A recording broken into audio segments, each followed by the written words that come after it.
Hola, ¿qué tal están? Comentario de las pasiones del alma de Descartes. Esta obra es la última que Descartes publicó en vida,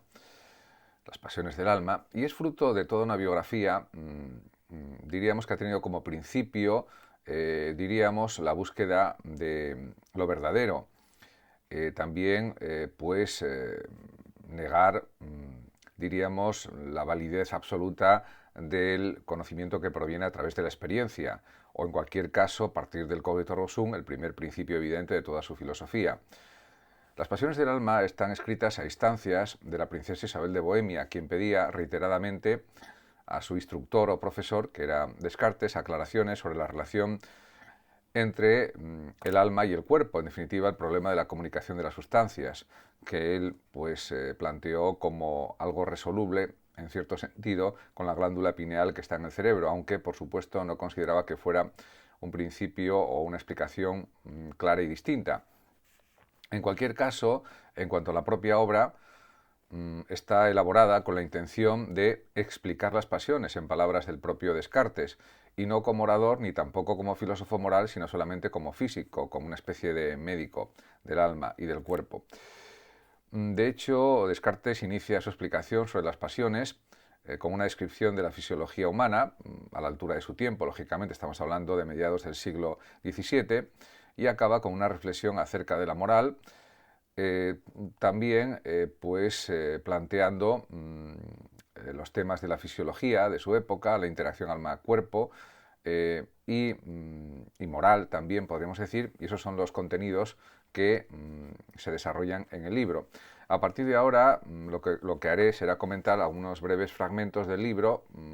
más bien a partir de la página 140 aproximadamente y siguientes, donde aparecen distintas descripciones y análisis de cuestiones relativas a las pasiones. Por tanto, diríamos que eso va a ser algo clarificador para entender mejor el pensamiento de el propio Descartes en relación con los sentimientos, con las emociones, con las pasiones, en definitiva. Por ejemplo, en la página 138, aunque sea algo antes de la 140 también, habla él del remordimiento en el artículo, en un artículo 60, porque lo pone en números romanos, artículo LX, por lo tanto 60, y dice, en relación con el remordimiento, si uno se ha decidido a actuar antes de que la irresolución haya desaparecido, hace nacer el remordimiento de conciencia, que no está orientado hacia el futuro, como las pasiones precedentes, sino hacia el presente o el pasado. Por lo tanto, es verdad que esto se aplica no solamente a las decisiones que tomamos en la vida, sino también, podemos decir que se aplica sobre todo al pasado, indudablemente, porque el futuro todavía no se ha realizado, no se ha presentificado claramente y por lo tanto el remordimiento diríamos es algo propio del pasado, no del presente ni del futuro, eso es evidente. Aunque también hay que decir que este remordimiento sería algo muy discutible porque si la vida se volviera a repetir, ciertamente quizás sería difícil no tener también remordimientos, porque siempre habrá dudas, siempre habrá cuestiones que no sabíamos o que pensábamos que era mejor hacer las cosas de una manera o de otra, o tomar unas decisiones o tomar otras. Por lo tanto, la cuestión del remordimiento, diríamos que desde la psicología actual, desde la psicología positiva y en general desde la psicología más rigurosa o más científica o científica, pues se considera que, salvo casos excepcionales que se ve muy claramente que ha sido una decisión absolutamente errónea o absolutamente precipitada, diríamos que de los errores se aprende como una manifestación de experiencias que han sido. Y en ese aspecto, diríamos que el tema de los remordimientos cada vez está menos valorado en la psicología, en el sentido de que se aprende absolutamente de todo y que a veces no tenemos toda la información necesaria para tomar las mejores decisiones. Y eso le pasa a todas las personas, a unos más y a otros menos. En cuanto a otra consideración que hace Descartes sobre el gozo y la tristeza, dice o escribe Descartes lo siguiente: la consideración del bien presente provoca en nosotros el gozo, la del mal la tristeza, cuando es un bien o un mal que se nos representa como perteneciéndonos. Efectivamente, pues todos los bienes, del tipo que sean, bienes sensibles, bienes materiales, bienes relativos a conductas, a comportamientos, o sea, bienes morales, siempre, o diríamos sucesos que son positivos para nosotros, o acontecimientos que también nos proporcionan satisfacción, lógicamente eso produce un cierto gozo en el alma, según la terminología cartesiana, o en nuestra mente, diríamos actualmente. Y pues la tristeza pues sería lo contrario. Lógicamente, todos los males humanos, que son muchísimos, o pueden ser muchos, a lo largo de la vida, y que están relacionados básicamente con la cuestión de la finitud, del azar, de la propia vida también, etcétera, pues hace que no podamos vivir perpetuamente felices o constantemente felices en todos los momentos de nuestra existencia, o al menos eso dicen los psicólogos actuales, y es algo perfectamente comprensible y entendible, porque, como decía también otro gran filósofo, Julián Marías, en el siglo XX, realmente hay islas de felicidad, momentos de felicidad en la vida, pero no podemos pretender que la felicidad sea una constante absoluta en todos los segundos de la vida de una persona, porque eso es prácticamente imposible, o realmente imposible, podríamos decir, por muy feliz que sea la vida de las personas. En cuanto a otras emociones, pasiones, sentimientos, como lo queramos considerar, pues también expone algunas cuestiones el propio Descartes, cuando habla de la burla, la envidia y la piedad. Dice Descartes, pero cuando se nos presenta como perteneciendo a otros hombres, podemos estimarlos, dignos o indignos de él. Y cuando los estimamos dignos de él, estos sentimientos, podríamos decir, eso provoca en nosotros la pasión del gozo únicamente, ya que nos parece el bien que las cosas, ya que nos parece un bien que las cosas ocurran como deben. Solo existe la diferencia de que el gozo que proviene del bien es serio, mientras que el que proviene del mal se acompaña de risas y burlas. Pero si los estimamos indignos de él, el bien provoca la envidia y el mal la piedad, que son dos especies de tristeza. Y observaremos que las mismas pasiones que se relacionan con los bienes o males presentes también pueden a menudo relacionarse con los que vendrán, dado que la opinión que se tiene de que llegarán los representa como presentes. Aquí, pues la función de la memoria, del recuerdo, de los recuerdos, de lo que nos acordamos, pues también influye en estos sentimientos, sentimientos de alegría, de tristeza, de envidia, de gozo también. Por lo tanto, diríamos que Descartes hace una distinción clara entre lo que nos afecta a nosotros directamente y lo que afecta a otras personas, ya que eso ya podemos hablarlo de otra forma diferente. Por otra parte, también, por ejemplo, habla, por ejemplo, en otro artículo del libro, del hastío, el pesar y la alegría. Y dice Descartes, y a veces la duración del bien causa el aburrimiento o el hastío, mientras que la del mal disminuye la tristeza. En fin, del bien pasado proviene el pesar, que es una especie de tristeza, y del mal pasado proviene la alegría, que es una especie de gozo. En este fragmento, que es un párrafo de 4 líneas y una palabra más, Descartes, que está en la página 141 de las Pasiones del Alma, realmente Descartes hace una, diríamos, explicación, diríamos, paradójica, explicando eso, las contradicciones de la vida.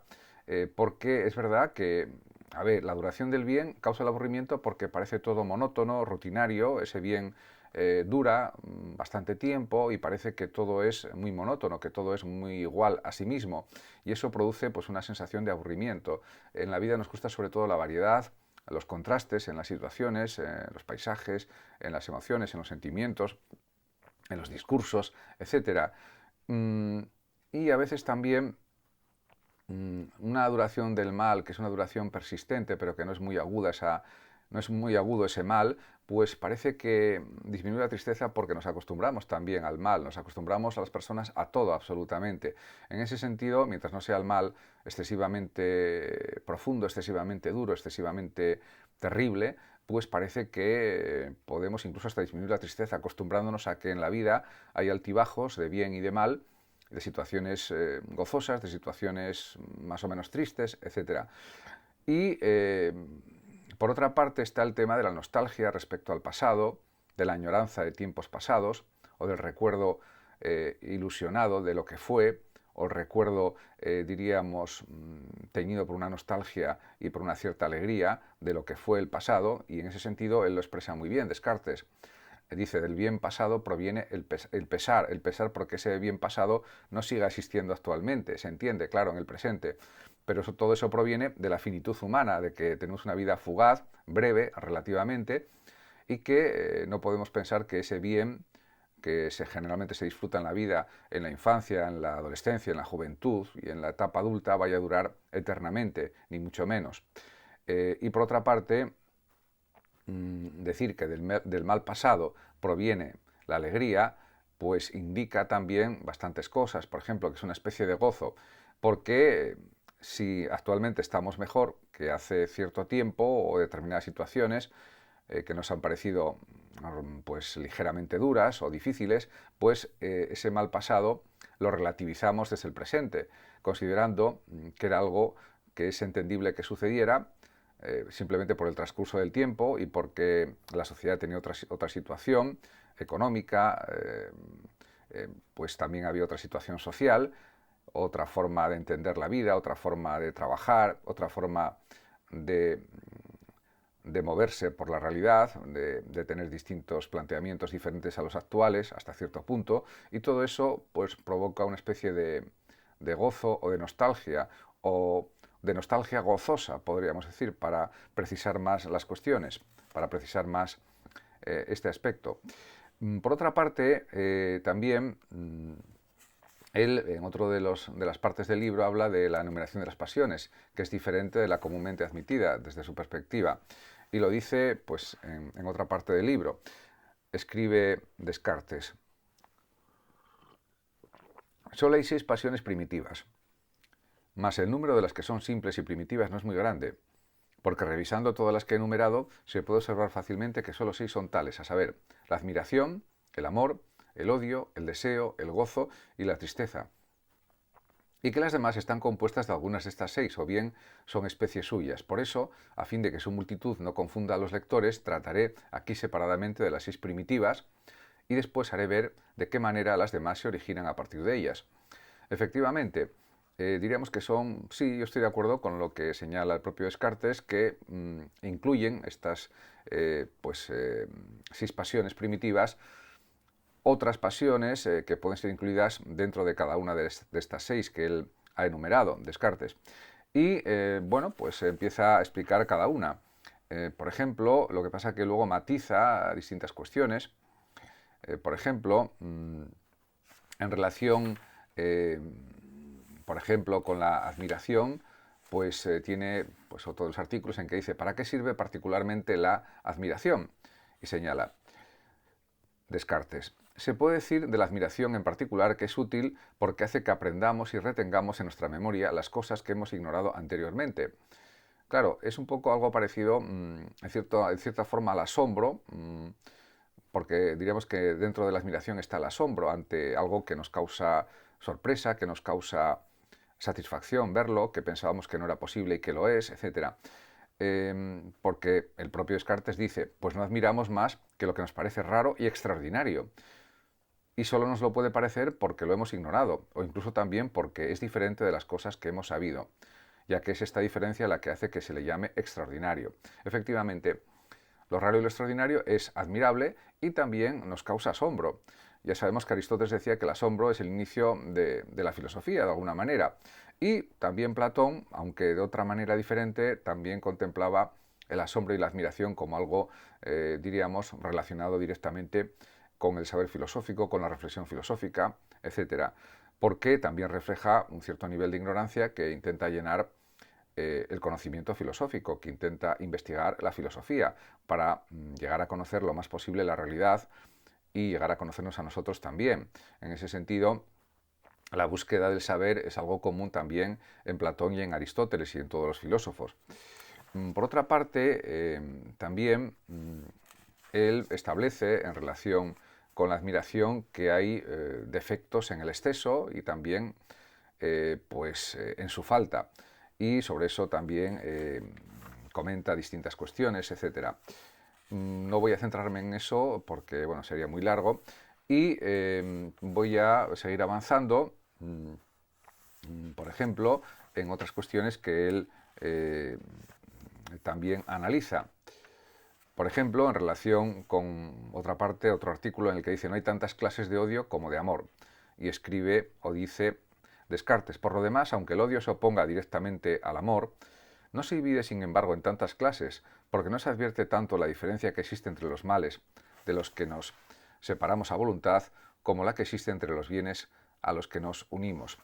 Sí, estoy de acuerdo con esto que dice Descartes, porque en efecto el odio es más unilateral, es más unidimensional, sería la palabra más precisa para definirlo. En cambio, las clases de amor también se pueden subdividir y englobar dentro también de las clases de amistad. Diríamos que la amistad y el amor están entretejidos. No son distinguibles, pero en cierta manera tienen nexos comunes, el odio y el amor y la amistad. En cambio, el odio, como ya dije, es más unidimensional. Diríamos que puede haber distintas clases de odio, pero el odio supone pues una ira, un rechazo contra algo, y eso en ese sentido es más unívoco. Y en cambio, el amor es más diverso